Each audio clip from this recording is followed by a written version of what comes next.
രാജ്യ തലസ്ഥാനത്തിരമ്പിയ വലിയ പ്രതിഷേധത്തിന്റെ വിശദാംശങ്ങളുമായി പി ആർ സുനിലും ആദിൽ പാലോടുമുണ്ട്. സുനിലേക്ക് സുനിൽ, പാർലമെന്റിനകത്തായിരുന്നു ആദ്യം പ്രതിഷേധം. ഇരുസഭകളും സ്തംഭിപ്പിച്ചു.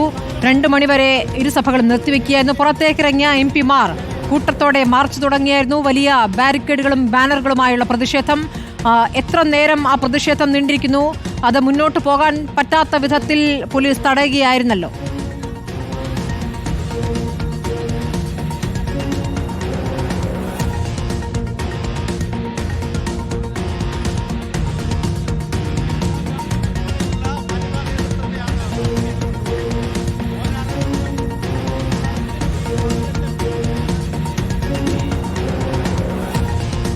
സ്മൃതി, തീർച്ചയായും രാവിലെ ഈ ഒരു വോട്ട്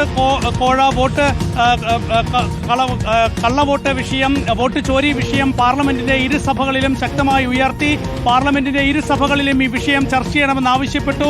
അത് 2 സഭകളും തള്ളിയതോടെ വളരെ ശക്തമായ പ്രതിഷേധമുയർത്തി. പിന്നീട് പാർലമെന്റിൽ നിന്ന് പുറത്തേക്ക് തെരഞ്ഞെടുപ്പ് കമ്മീഷൻ ആസ്ഥാനത്തേക്ക് വലിയ പ്രതിഷേധ മാർച്ചായി പ്രതിപക്ഷാംഗങ്ങൾ ഇറങ്ങുകയായിരുന്നു. രാഹുൽ ഗാന്ധിയുടെ നേതൃത്വത്തിൽ, മല്ലികാർജുൻ ഖാർഗെയുടെ നേതൃത്വത്തിൽ, ശരത് പവാറിന്റെ നേതൃത്വത്തിൽ, അതുപോലെ അഖിലേഷ് യാദവ് ഉൾപ്പെടെയുള്ള പ്രധാനപ്പെട്ട പാർട്ടികളുടെയൊക്കെ തന്നെ നേതൃനിരയിലായിരുന്നു ഈ മാർച്ച് മുന്നോട്ട് നീങ്ങിയത്. ഇപ്പോൾ ഏതാണ്ട് 1 മണിക്കൂറോളം ഈ പ്രതിപക്ഷ അംഗങ്ങൾ പാർലമെന്റ് സ്ട്രീറ്റിൽ തുടർന്നു. അതിനുശേഷം ഇവരെ ഇപ്പോൾ പൂർണ്ണമായും കസ്റ്റഡിയിലെടുത്തുകൊണ്ട് ഇപ്പോൾ ഇവിടെ നിന്ന് ഈ ഒരു മാർച്ചിനെ പോലീസ് വളരെ ശക്തമായി തന്നെ നേരിട്ടിരിക്കുകയാണ്. തെരഞ്ഞെടുപ്പ് കമ്മീഷനിലേക്ക് പോകാനുള്ള അനുമതി തെരഞ്ഞെടുപ്പ് കമ്മീഷൻ തന്നെ നൽകിയിരുന്നു. 30 പ്രതിപക്ഷ നേതാക്കളെ കാണാം എന്ന് തെരഞ്ഞെടുപ്പ് കമ്മീഷൻ കോൺഗ്രസിനെ ഔദ്യോഗികമായി അറിയിച്ചതാണ്. പക്ഷേ എന്നിട്ട് പോലും പോലീസ് ഇപ്പോൾ ഈ ഒരു പ്രതിപക്ഷ അംഗങ്ങളെ, ഇന്ത്യ സഖ്യം അംഗങ്ങളെ ഈ ഒരു തെരഞ്ഞെടുപ്പ് അട്ടിമറി വിഷയത്തിൽ ഇപ്പോൾ തെരഞ്ഞെടുപ്പ് കമ്മീഷനുമായുള്ള ഒരു കൂടിക്കാഴ്ചയ്ക്ക് അനുമതി നൽകാത്ത ഒരു സമീപനം സ്വീകരിച്ചു. ഏതായാലും ഈ പാർലമെന്റ് സ്ട്രീറ്റിൽ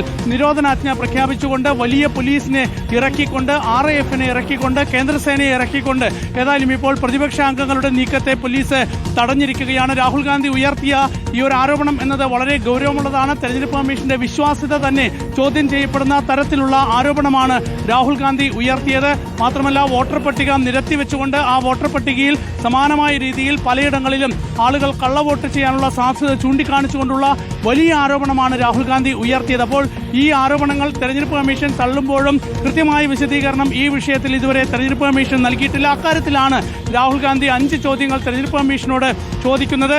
എങ്ങനെയാണ് ഈ ഒരു കള്ളവോട്ട് ആളുകളുടെ പേരുകൾ തുടർച്ചയായി ആവർത്തിച്ചു വന്ന സാഹചര്യം എന്നതടക്കം എന്തുകൊണ്ടാണ് തെരഞ്ഞെടുപ്പ് കമ്മീഷൻ ഈ വിഷയത്തിൽ മൗനം പാലിക്കുന്നത്, എങ്ങനെയാണ്, ആരുടെ നിർദ്ദേശപ്രകാരമാണ് ഇത്തരത്തിൽ ആളുകളെ ആവർത്തിച്ച് പല ബൂത്തുകളിലും വോട്ടർ പട്ടികയിൽ ചേർത്തത് എന്നടക്കമുള്ള നിരവധി ചോദ്യങ്ങളാണ് രാഹുൽ ഗാന്ധി ഉയർത്തിയത്. ഏതായാലും അതിനൊന്നും തന്നെ തെരഞ്ഞെടുപ്പ് കമ്മീഷൻ മറുപടി നൽകിയിട്ടില്ല. മാത്രമല്ല, രാഹുൽ ഗാന്ധിയുടെ കയ്യിലുള്ള ഈ ഒരു വോട്ടേഴ്സ് ലിസ്റ്റ് എന്നത് തെരഞ്ഞെടുപ്പ് കമ്മീഷന്റെ വോട്ടേഴ്സ് ലിസ്റ്റ് അല്ല, അത് തെരഞ്ഞെടുപ്പ് കമ്മീഷൻ നൽകിയതല്ല എന്നൊക്കെയാണ് ഇപ്പോൾ കമ്മീഷൻ പറയുന്നത്. മാത്രമല്ല, വന്നിരിക്കുന്ന നോട്ടീസ് അത് ദുർബലമായ നോട്ടീസും ദുർബലമായ വാദങ്ങളുമാണ് എന്നുള്ള കാര്യം വിലയിരുത്തപ്പെട്ടതാണ്.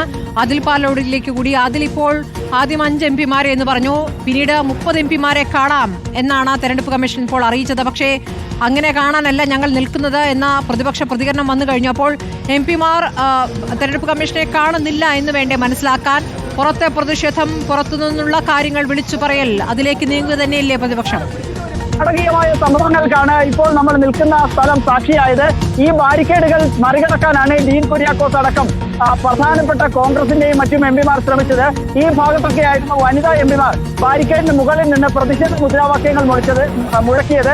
വിവിധ ഭാഷകളിലുള്ള പ്ലക്കാർഡുകൾ ഇവിടെ എത്തിയ MP-മാർ ഇവിടെ പിടിച്ചുകൊണ്ടുള്ള മുദ്രാവാക്യം മുഴക്കുകയും പ്രതിഷേധം സംഘടിപ്പിക്കുകയും ചെയ്യുകയായിരുന്നു. പിന്നീടാണ് ഇവിടെ നിന്നും നമുക്ക് പ്ലക്കാർഡുകളൊക്കെ കാണാൻ കഴിയുന്നുണ്ട്.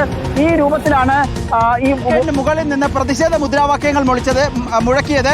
വിവിധ ഭാഷകളിലുള്ള പ്ലക്കാർഡുകൾ ഇവിടെ എത്തിയ MP-മാർ ഇവിടെ പിടിച്ചുകൊണ്ടുള്ള മുദ്രാവാക്യം മുഴക്കുകയും പ്രതിഷേധം സംഘടിപ്പിക്കുകയും ചെയ്യുകയായിരുന്നു. പിന്നീടാണ് ഇവിടെ നിന്നും നമുക്ക് പ്ലക്കാർഡുകളൊക്കെ കാണാൻ കഴിയുന്നുണ്ട്. ഈ രൂപത്തിലാണ് ഈ വോട്ടുകൾ മോഷ്ടിക്കുകയാണ് BJPയുടെ നേതൃത്വത്തിൽ BJPയുടെ സ്വാധീനത്താൽ അട്ടിമറി നടത്തുകയാണ് തെരഞ്ഞെടുപ്പ് കമ്മീഷൻ എന്നുള്ള ആക്ഷേപമാണ് ഇപ്പോൾ കോൺഗ്രസ് ഉയർത്തുന്നത്. കോൺഗ്രസ് അടക്കമുള്ള ഇന്ത്യ സഖ്യം എംപിമാർ നമ്മൾ കണ്ടിരുന്നു 300ഓളം എംപിമാർ എത്തുമെന്നായിരുന്നു അറിയിച്ചിരുന്നത്. ആ രൂപത്തിൽ എംപിമാർ എത്തുന്നു. പിന്നീട് വലിയ രൂപത്തിലുള്ള പ്രതിഷേധമുണ്ടാകുന്നു. ബാരിക്കേഡ് മറികടക്കാൻ പല എംപിമാരും ശ്രമിച്ചു സ്മൃതി, പക്ഷേ പോലീസ് ഇവിടെ തടയുന്ന സാഹചര്യമുണ്ടായി. ഒന്ന് കാണിച്ചാൽ ഇപ്പോഴും ഇവിടെ പലതരത്തിലുള്ള സേനാ വിഭാഗത്തിലെ സുരക്ഷാ ഉദ്യോഗസ്ഥരെ നമുക്കിവിടെ കാണാൻ കഴിയുന്നുണ്ട്. ഏതായാലും ഇക്കാര്യത്തിൽ ഇപ്പോൾ എംപിമാരെ രാഹുൽ ഗാന്ധി അടക്കം, പ്രിയങ്ക ഗാന്ധി അടക്കം, അഖിലേഷ് യാദവ് അടക്കമുള്ള എംപിമാരെ, പ്രതിപക്ഷ എംപിമാരെ ഇവിടെ നിന്നും അറസ്റ്റ് ചെയ്ത് കൊണ്ടുപോയിരിക്കുകയാണ്. എംപിമാരൊക്കെയും പറയുന്നത് 30 പേരെ കാണാൻ അനുവദിച്ചു. ഞങ്ങളുടെ ആവശ്യം എല്ലാവർക്കും ഈ വിഷയം തെരഞ്ഞെടുപ്പ് കമ്മീഷന്റെ മുന്നിലെത്തി അവതരിപ്പിക്കുക എന്നുള്ളതാണ്. ഭരണകൂടം രാഹുൽ ഗാന്ധിയുടെ ആരോപണങ്ങളിൽ ഭയപ്പെട്ടിരിക്കുന്നു എന്ന വിമർശനം ഉന്നയിച്ചുകൊണ്ടാണ് പ്രതിഷേധം പ്രതിപക്ഷത്തിന്റെ ഭാഗത്തു നിന്നുണ്ടായത്. ഇപ്പോൾ എംപിമാരെ മുഴുവൻ അറസ്റ്റ് ചെയ്ത് ഇവിടെ നിന്ന് നീക്കിയിരിക്കുന്നു, പല സ്റ്റേഷനുകളിലായി കൊണ്ടുപോയിരിക്കുന്നു എന്നുള്ളതാണ് ലഭ്യമാകുന്നവരും. ഇപ്പോഴും ഇവിടെ വലിയ സുരക്ഷാ വലയത്തിലാണ് ഈ പാർലമെന്റ് പരിസരമുള്ളത്. സ്മൃതി, പാർലമെന്റ് പരിസരത്ത് നിന്നാണ് PR സുനിലും ആദിൽ പാലോടും വിവരങ്ങൾ വിശദമായി തന്നെ നൽകിയത്.